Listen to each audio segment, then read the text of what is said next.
to Iowa, where both candidates were stomping big time today, and the governor of that fine state joining me tonight.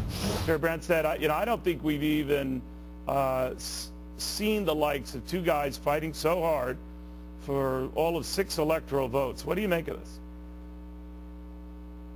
Well, we love being a battleground state, and I think Romney clearly has momentum here. You know, a lot of Iowans voted for Obama, but they've been disappointed, even feel betrayed that he has not been a consensus type of leader. In fact, one of the biggest concerns is the huge increase in the national debt, and the President of the United States spends all this time blaming other people and now attacking Romney.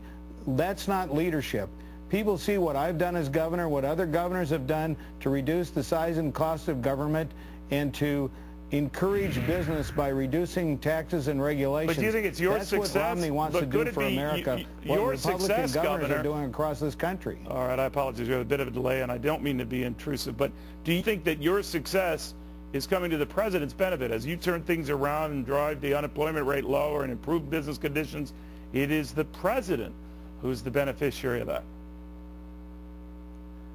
No, all you have to do is look across the river at Illinois and you see where the president is from and where his party controls everything, and things are a disaster. They have the biggest debt per capita of any state. They have the most unfunded liability in their pension system. They're $4 billion behind in paying their bills on time. And what are they doing? Borrowing more money and raising taxes.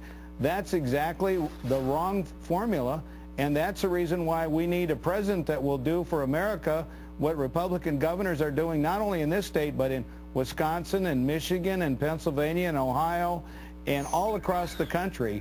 We need a president, and Romney's a former Republican governor, so he sees what can be done if you reduce the tax and regulatory burden, reduce the size of government, and unleash the private sector to grow this economy.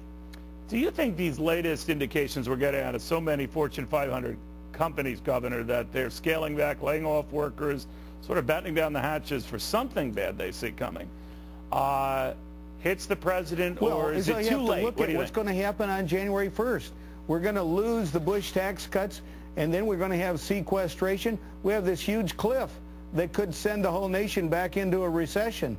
So, yeah, businesses are looking to the future, and they're scared to death of what's happening, and they see status quo coming from this administration. We clearly need a change. All right, now, do you think they're looking at that, what's happening in Washington, or just concern about the world? The administration always comes back looking at these developments, Governor, and saying, look, this is a Europe problem for a lot of these guys. It's not an American problem. What do you say?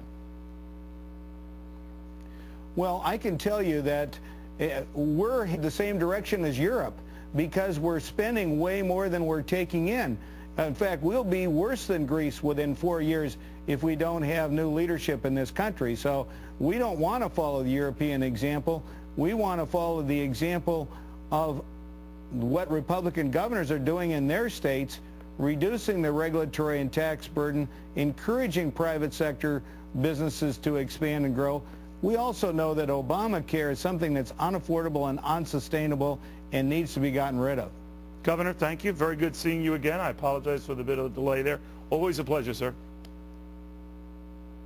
Thank you very much. Thanks, Governor.